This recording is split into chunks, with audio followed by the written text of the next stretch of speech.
കേരളത്തില് സംഘപരിവാറിന് ഇല്ലാത്ത എന്തോ പ്രാമാണികത്വം ചാർത്തി കൊടുത്തുകൊണ്ട് കൊള്ളയടിക്കാനും കട്ടുമുടിക്കാനും അവസരം ഉണ്ടാക്കുന്ന പണിയാണ് കോൺഗ്രസും UDF-ഉം ചെയ്തുകൊണ്ടിരിക്കുന്നത്. നമ്മൾ വളരെ വ്യക്തമായിട്ട് തന്നെ പറയേണ്ട കാര്യം 2019 പീക്ക് ചെയ്തിട്ടുള്ള സംഘപരിവാരത്തിന്റെ രാഷ്ട്രീയ സ്വാധീനം കേരളത്തിൽ ഓൺ ദ ഡിക്ലൈനാണ്, താഴേക്ക് വരികയാണ്, വർദ്ധിച്ചു വരികയാണെന്നുള്ള നരേറ്റീവ് ഉയർത്തുക എന്നുള്ളത് മാത്രമല്ല അവർ ചെയ്യുന്നത്.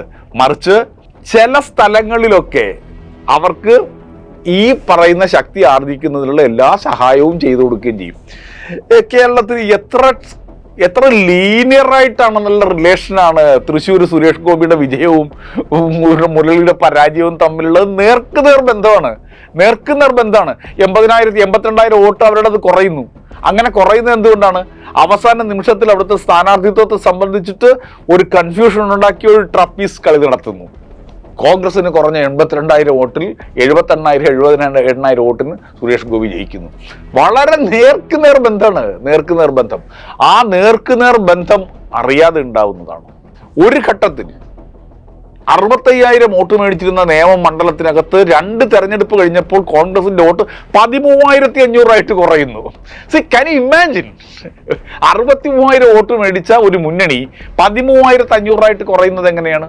ഇങ്ങനെ ചില സ്ഥലത്ത് അവർക്ക് പ്രാമാണികത്വം ചാർത്തി കൊടുക്കാനും നടക്കുന്നുണ്ട് കോൺഗ്രസ്.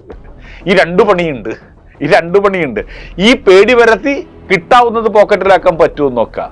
രണ്ടാമത്തെ കാര്യം, ആ പ്രാമാണികത്വം അങ്ങനെ എപ്പോഴും പറഞ്ഞുകൊണ്ടിരുന്നാൻ പറ്റത്തില്ല. ചില സ്ഥലത്ത് ഉണ്ടെന്ന് തെളിയിക്കണ്ടേ. ഉണ്ടെന്ന് തെളിയിച്ചില്ലെങ്കിൽ ഈ കളി ഈ ഹൈഡ് ആൻഡ് സീക്ക് നടക്കൂല. ഈ ഹൈഡ് ആൻഡ് സീക്ക് നടത്താൻ വേണ്ടിയിട്ട് ചില സ്ഥലത്ത് അവർക്ക് അത് കൊടുക്കുക. ഇതാണ് ഡീല്. ഈ ഡീല് നടത്തുന്ന പരിപാടിയാണ്.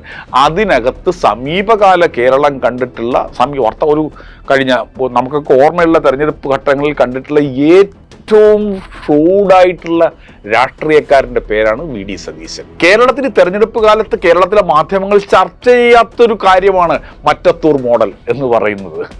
മറ്റത്തൂർ പഞ്ചായത്തിൽ നടന്ന മോഡൽ ഇപ്പോഴും ഈ നിമിഷവും ഈ തെരഞ്ഞെടുപ്പിന് കേരളം ഇങ്ങനെ തിളച്ചു മറിഞ്ഞുകൊണ്ടിരിക്കുന്ന ഘട്ടത്തിലും നടക്കുന്നൊരു യാഥാർത്ഥ്യമാണ് അല്ലേ? ഭൂരിപക്ഷം സീറ്റുകളിലും കൈപ്പത്തിയിൽ മത്സരിച്ച മനുഷ്യരുടെ പിന്തുണയോടുകൂടി BJPയുടെ ആള് ഭരണം നടത്തുക എന്ന സംഗതി നടന്നുകൊണ്ടിരിക്കുകയാണ് ആ പഞ്ചായത്തിൽ. ആ ഭീഷണിയുണ്ട്.